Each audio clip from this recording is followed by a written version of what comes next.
சீயோனை புறப்பட்டு பரலோகத்தை விட்டு இறங்கி வந்த பரிசுத்த புதிய எருசலேம் நகரம் தன் புருஷனுக்காக தன் மணவாளனுக்காக அவருடைய அச்சாடையாளங்களை அணிந்து அவருடைய சந்தைக்கு ஆயத்தப்பட்டு மனைவியாய் ஏற்றுக்கொள்ளப்பட்டு நித்தியமாய் அவரோடு வாழ பரிசுத்த புதிய எருசலேம் மணவாட்டின நாமத்தில் தேவன் சபை எழுப்புவேன் என்று வாக்கு பண்ணி இருக்கிறார்.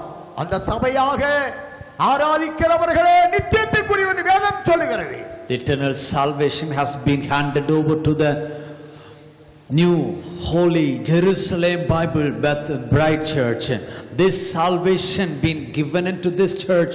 The people who walk in this light of the gospel of salvation, wearing the marks of the gospel of the Lord Jesus Christ, and walking in close relationship with him as the wife of the Lamb of God, and having all the qualities of this Lamb of God, can receive this glorious resurrection and the glorious partaking of the kingdom of God.